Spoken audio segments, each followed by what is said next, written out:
into Nick Crowley. We're back with another Nick Crowley video. We haven't had Nick in a minute, but that's because he hasn't posted anything. But when you guys said to check out this YouTube video, The Daily Capper, a YouTube rabbit hole. I guess we're going down it. Let's see what happens in this though. Let's watch. Oh, I hate Nick Crowley's intros. It's September so 7th, creepy. 2012. A 15-year-old girl uploads a video to YouTube documenting her ongoing struggle with... Damn, this was like an eternity ago.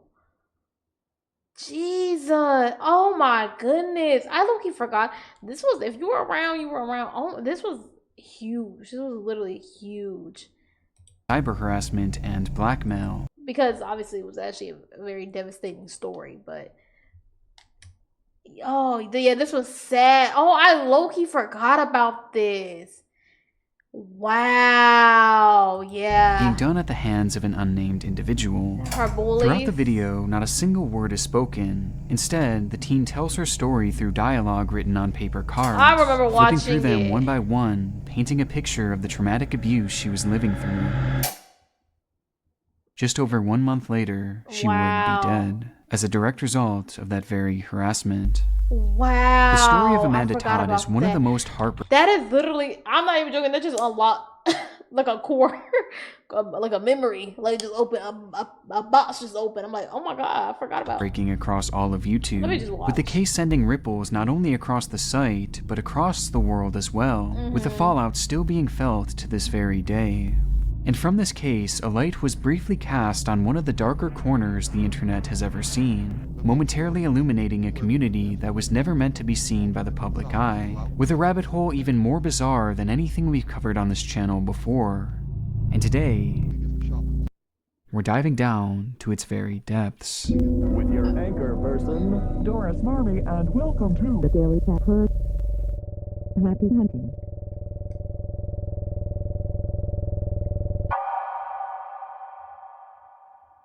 Before we dive into this incredibly dark topic, I chose not to do a sponsor on this one as it just didn't really feel right. But if you want to support the channel, I do have a Patreon page that offers some exclusive benefits. Nick, you For make example, the like ghost hunting most channel sinister that myself and a videos, ton bro. more already. These will be.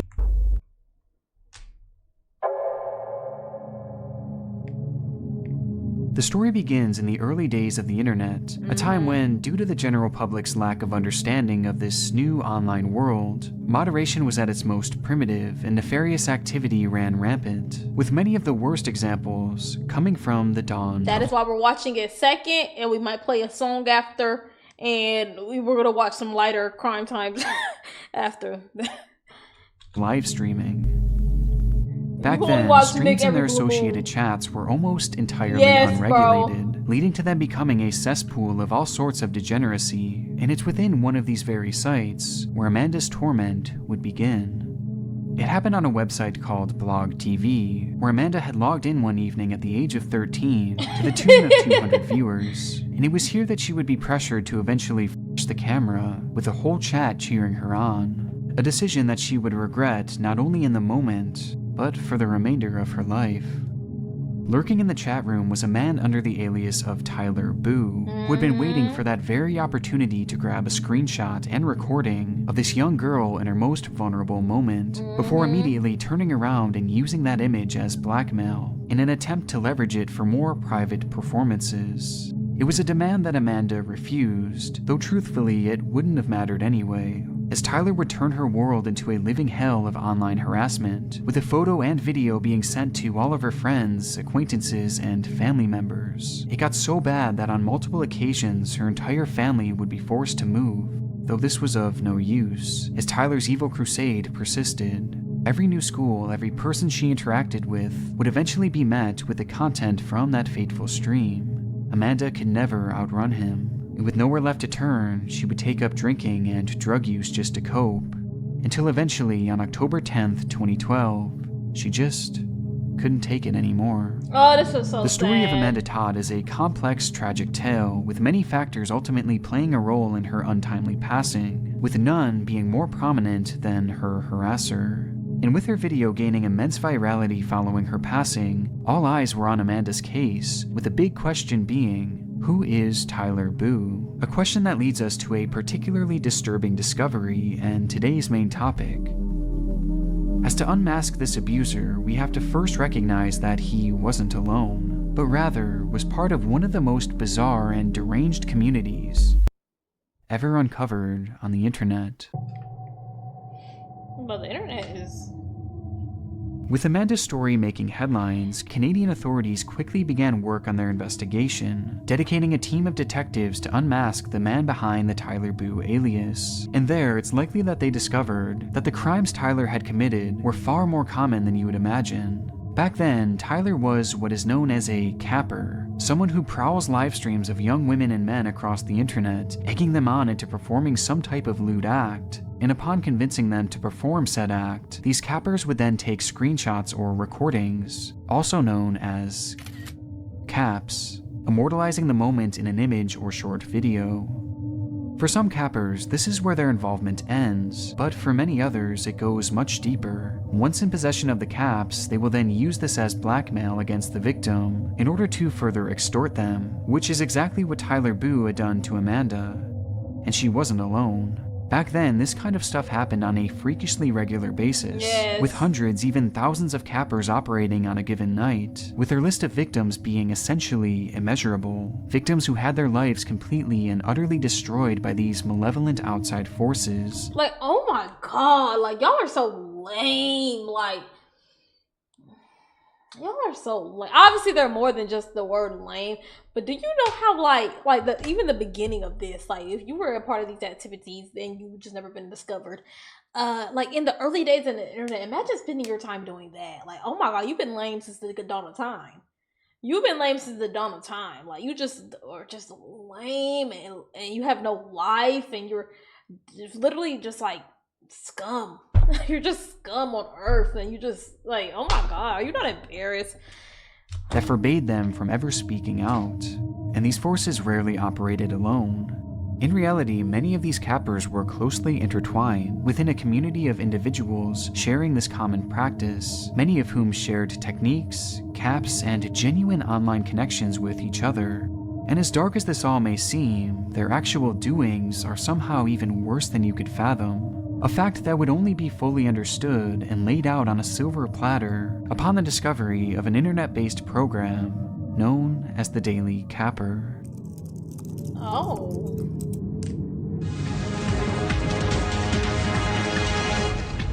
Oh. Happy Father's Day, cappers and camera folks.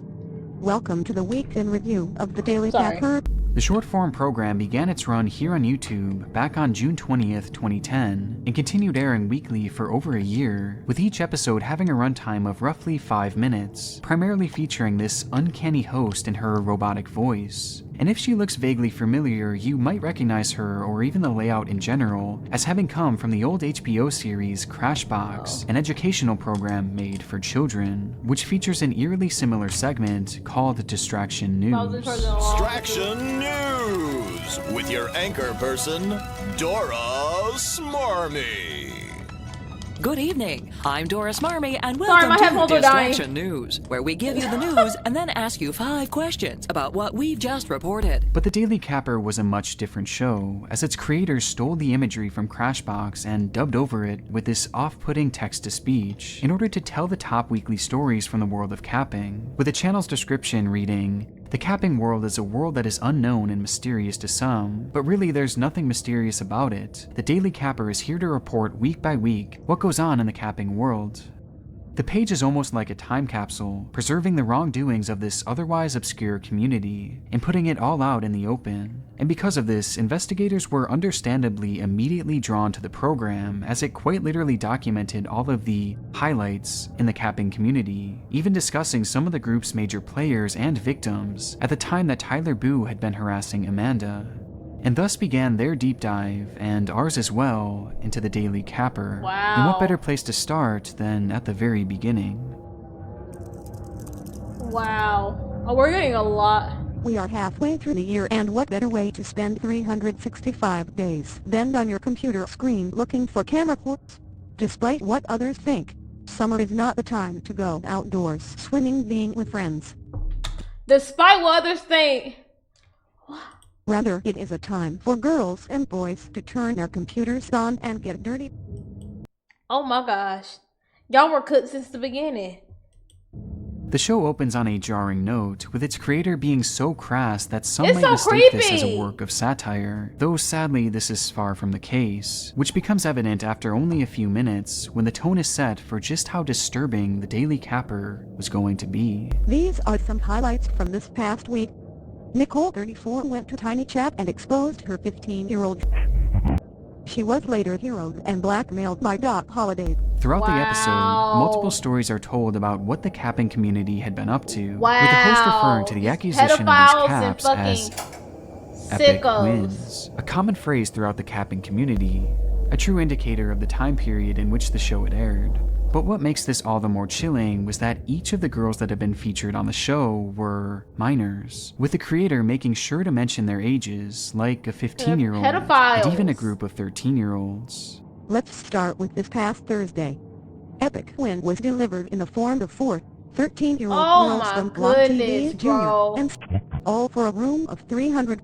A hero went on cam and streamed their video for them. These girls remain the most talked about girls in the capping world. With these children bearing the brunt of the community's blackmail that week, it was all laid out in black and white. Not only did this one episode alone prove the existence of the capping community, but it also showed us a glimpse into how they operate, who they truly are, and just how remorseless they can be. It's truly unlike anything I've ever seen on the internet, a group so clearly committing wrongdoings, yet so shamelessly airing it out. And I truly believe that whoever was behind the Daily Capper never meant for the show to leave their little bubble, with the very first episode alone including callbacks and past references to the capping community, with no added context being given.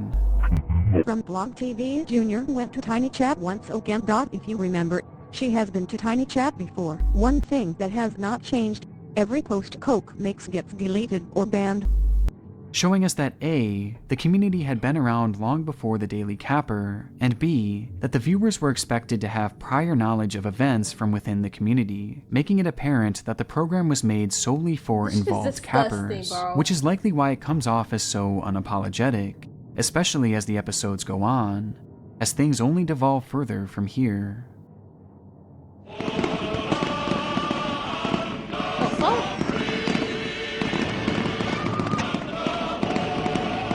Welcome cappers and campers to this special July 4th edition of the Daily Capper, and what a week it has been. Just 2 weeks later, the Daily Capper would feature a story about a 12-year-old who had fallen victim to a capper, with said capper turning around and using the cap as blackmail to force the girl into Himself, along with Razor and this guy, blackmailed the girl to drink her own on this site. a move that was celebrated by the host, as the Daily Capper didn't just highlight the best caps of the week, but also the best instances of blackmail, with the host making it very clear throughout the program just how much he appreciated the art of blackmail. It's a whole different level of disturbing, yet somehow the show manages to one-up itself with ease every single week, as the ages of their victims dipped lower and lower, to the point where the host was highlighting a cap. This past Friday, Minnie pressured a 12-year-old black girl with her 8-year-old sister to seriously an 8-year-old taken from an 8-year-old child. Which brings up a glaring note about this community. All the victims I've mentioned so far have been drastically underaged. Sick. And that's no coincidence, as virtually all the caps highlighted are mentioned to have come from minors, while those obtaining the caps were generally far older, meaning that a key pillar of this community wasn't just exploitation and blackmail, but pedophilia as well. It always is! It always fucking is! Oh my goodness, it always is! It's ruining Truly all hammer this point home, the host even refers to cam girls above the age of 18 as retired. This is also the only place you can see Charmander, dogs, and panther moose. So I guess it's also a camp retirement home. It's impossibly grim, and though I feel the examples given maybe this internet shit is the worst thing to happen. Like, oh my goodness, bro. prior go a long way in explaining what the Daily Capper was all about, I think the host manages to encapsulate just how vile their own show was in this one little segment. Now a lot of people wonder exactly what capping is really like. While it's hard to explain every aspect in such a short period of time, Some people have gone as far as to describe it as an underground version of Girls Gone Wild. Of course, there are a lot of differences between I'm not capping good, and actually. I'm sick as fuck. Girls Gone Wild. For one, there are no blackmailers on Girls Gone Wild. But then again, those girls know they're going to have their videos shared all over the world. While girls on the internet will cry when they get recorded, that is a huge difference between capping and Girls Gone. No, expose every single one of y'all freak ass, sick ass niggas on this, bro. Every single one, come out.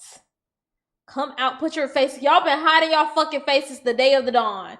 Come out. Wild. Plus they have to ask for permission before they use video. Public. And they have to be 18 or over. Complete opposite to what goes on here. By this point, it's clear that both the community and the host of the Daily Capper are completely irredeemable, and despite some attempts by the creator to project a more neutral stance by making disparaging comments towards the community and thankfully not actually showing, this was, in reality, just an attempt to slide by what little regulation existed on the site back then. And a feeble one at that, as in one case the host even guides his community on how to obtain. They got banned on Ustream and soon were blackmailed by PersoKeep to be deleting their account. If you want to know where you can get the video, I keep looking over here because I can't look at this video directly. Like I'm watching it on my other monitor through what I'm recording it on. I can't look at. It's just creeping me the fuck out. I literally have to look at it. Third removed. Like I can't. Like I literally can't. Message the person who blackmailed them love ya shotty on YouTube. And on top of that, all throughout the show, the host celebrates the depravity within their community. And not just in a figurative way, but in a literal one as well.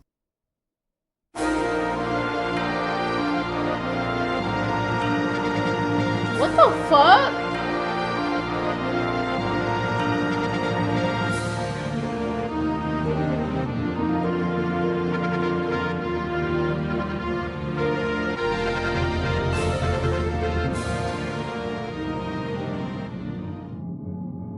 Starting from before their first program would even air, the Daily Capper hosted the Capper Awards, an Oscar-like program made to celebrate the community's accomplishments throughout the year, with awards being given for such categories as Campsite of the Year, Cam Whore of the Year, Hero of the Year, and most chillingly, I'm not even joking. Y'all think I'm like joking when I say that. I actually genuinely feel nauseous. Like, Blackmailer of the Year.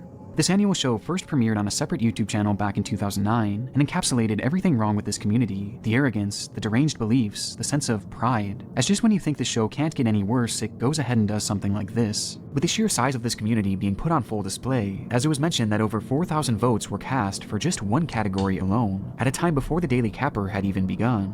And this wasn't a one-time affair either, as in 2010 the show would return, this time being made into a full program in the styling that we're now used to. Welcome cappers and campers. Well, I don't want to see no more of this. I don't want to see no more. Okay. I don't want to see no more of this little creepy in this community. Just, you talk to me, Nick, and that's it. I can't. Blackmailer of the Year, which following community voting would be awarded to a user named Cody1206, who gained notoriety following his harassment of a young girl named Peyton. Currently on Blog TV Juso as usual with F and release. Did the capping community know the full extent of her torment? They celebrated it at an award show. And if this all wasn't bad enough, especially considering how Amanda's story would turn out, the host had this to say in a prior episode in regards to a young girl who suddenly disappeared after being harassed by this very community. According to her Twitter, she ran away. Other sources have. The parallels to the way this community operates and the story of Amanda Todd are extremely noteworthy, and it's not hard to see why investigators gravitated towards the Daily Capper being somehow involved in her death. After all, most of these cappers seem to be in a tight-knit group. However, there was one major reason for investigators to train their attention onto the Daily Capper, and it's a particularly devastating one.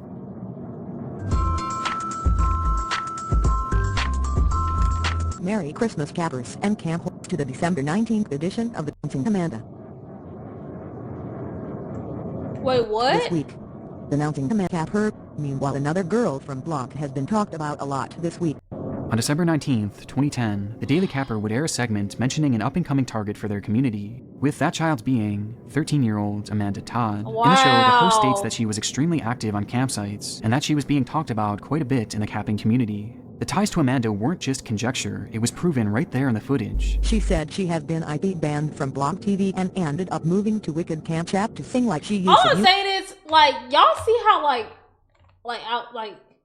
we're seeing how the scummiest of the earth, like, no power, no nothing, just keyboard warriors can be pedophiles and get to these children and get to it. And I'm just thinking, like, why do people not... if y'all can see how it's happening on this level, why don't y'all think that it's happening on higher levels, even more serious levels, richer levels, more powerful levels, and what that extent is? Like, you know what I'm saying? Like, that's literally what I'm thinking. Like, look at this and how, like, what they built and how, like, organized and how, like, precise they are with their attacks and harm and successful they are with it.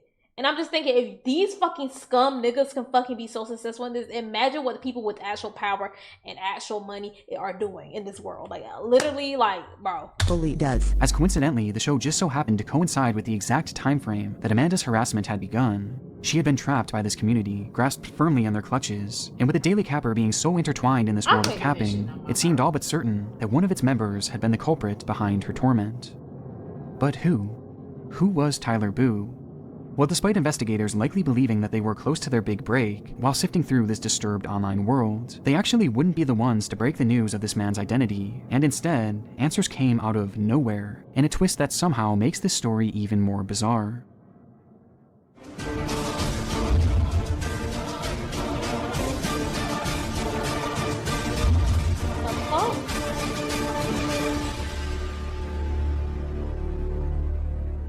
Dear citizens of our nation, we have brought this announcement forward solely for the purpose of releasing Amanda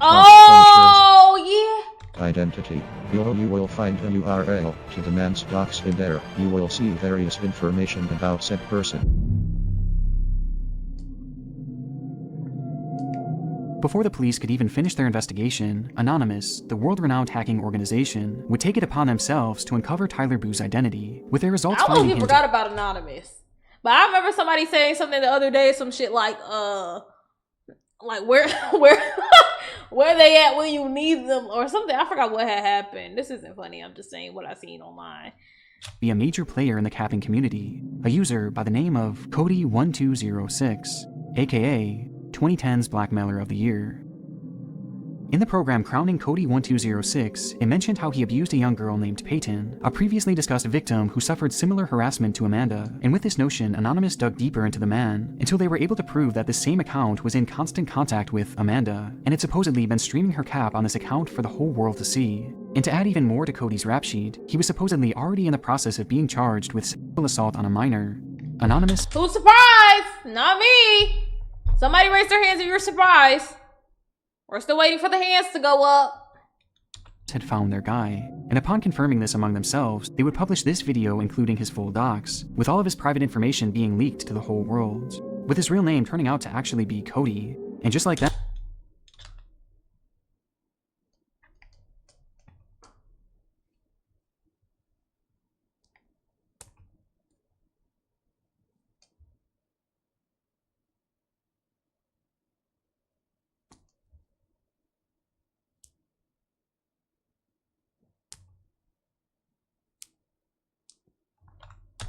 the internet's #1 villain was unmasked.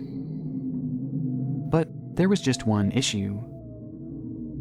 Anonymous actually got it wrong. Oh! And when I say wrong, I mean they were completely off. As it turns out, the phone numbers and addresses belonged to entirely different people, and the birthday they provided for Cody was off by over a decade. And to somehow make it even worse, it would later be confirmed that Cody wasn't even Tyler Boo. And upon the conclusion of the official police investigation, it would be revealed that Amanda's harasser was actually a 44-year-old Dutchman by the name—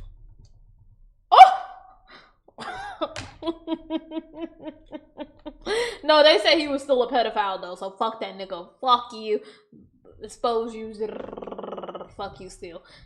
Of Aiden Coben, a notorious online predator known to have almost 100 different Facebook accounts in which he used for capping, with the man racking up an extremely long list of victims throughout the years, including Amanda, who he had tormented constantly for 3 long years leading to her passing. And though Cody did get caught in the crossfire here, I still have no sympathy for him, as he was undoubtedly a known capper in the community, and one of their most celebrated as well. And to make it even worse, it's believed that Cody and Amanda were actually friends, or at least Cody was pretending to be her friend, while at the same time, he was actually showing and sharing her caps regularly, meaning that he too was guilty for the harassment that Amanda was receiving. But despite the story being all over the place at this point, when it was all said and done, the case was finally solved, and some justice was served for Amanda, with Aiden going on to receive a prison sentence of 13 years. 13?! But that doesn't mean our story is totally finished. That nigga out! What year was this in? As whatever happened to the Daily Capper? Strangely, in early 2011, a full year before Amanda's passing, the show would come to an unceremonious end, with no real rhyme or reason being given. Shortly before this, it's known that the creator was dealing with issues on YouTube, likely due to improving moderation, causing the show to be kicked from the site, and moved to other various websites like Dailymotion, where it can still be found to this very day. However, following the Capper Awards for 2010, it seems like everything just kind of stopped. And it wasn't just the channel that went silent either. Alongside the show itself was an associated website called thedailycapper.com, which featured recaps and updates from the weekly episodes, and even including what seems to be a monthly downloadable magazine of sorts, which included God knows what. With this website and its services also ceasing around this very same time. And on top of this, there was even a separate YouTube channel run by the owner of the Daily Capper called The Capper Cartoons, which included animated stories about well-known cappers.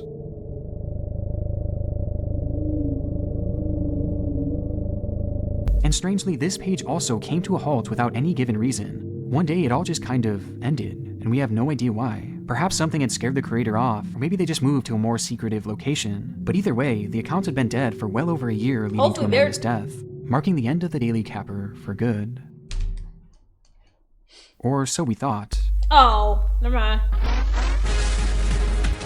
thought it was the end. Welcome to another edition of the Daily Capper. Out of nowhere, during Amanda's investigation, when the national spotlight was flashed on the long-defunct show, the Daily Capper would return for just a single episode to try and push the blame on Cody for the harassment of Amanda, as the show had aired right after Anonymous had dropped their video. But what makes this episode in particular so disturbing is the fact that it shows proof that not only had the Daily Capper interacted with Amanda, but also that Amanda had interacted with them. As most of you know, we did a report on Amanda Todd during the time this tragic. The background and information on commented on our video report, in which she was featured, detailing how she was being blackmailed. She states that she did in fact contact the police about her situation. Obviously, they were of no real assistance. In a bizarre attempt to clear their name, the Daily Capper aired a comment that Amanda had left under their video, where they had initially mentioned her as being a new up-and-coming target. And it was there she wrote, "It's Amanda here. I'm getting blackmailed and the cops are out looking for the guy that posted the video of me flashing to all my family members and friends because I didn't do stuff with him on cams. Put that in your news. People are also getting charged, but the site is shut down."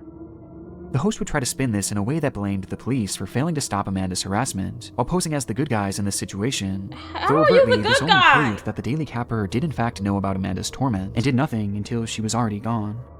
This would be the final episode ever aired of the Daily Capper. And with that, the creator and all his friends fell back into their dark corners, like snakes retreating into their holes, leaving the capping community, which was once so public and prominent, to essentially dissipate. But what I find so frustrating is that even with the national attention this program received, its creator has still never been identified, despite them, in my opinion, having a clear hand in Amanda's death, by platforming and celebrating this community for all the horrible things they were doing, a community in which Aiden was most certainly intertwined with, as by the Daily Capper's own words, "You'd think anyone could be her blackmailer, right?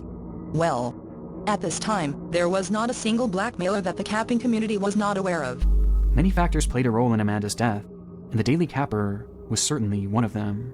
And though I know this rabbit hole goes much, much deeper, and would eventually lead to the identity of this criminal, it's nearly impossible to explore anything past this without running the risk of encountering, which means that this is where my investigation ends. And though I'm confident that at some point the creator of the show will be unmasked, this is something that, for the time being, will have to remain one of the many mysteries of the internet. Bro, it's these fucking sick ass people, bro. This isn't bullying, it's a CP ring, bro. That's what I'm saying. It's happening on That's not a small, I don't want to say small levels because it's not a small thing at all, but it's happening on these minor levels, on these barely up and coming sites at the time. Imagine how big that shit really is.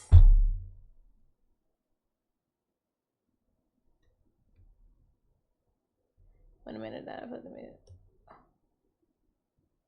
Bro, it was completely about, bro, I remember it's after, bro, once Amanda Todd video, it had got pushed for like the anti-bullying campaign.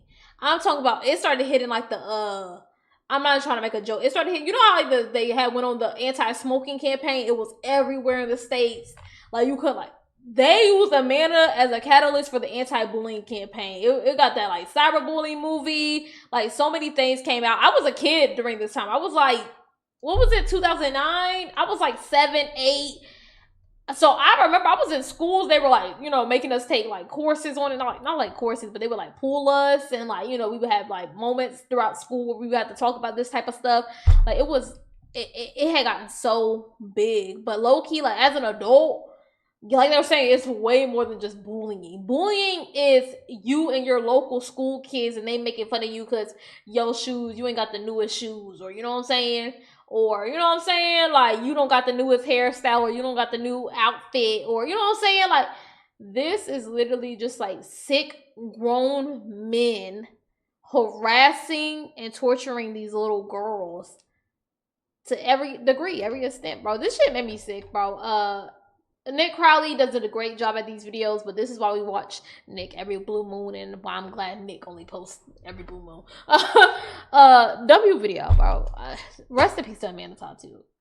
Yeah, W video.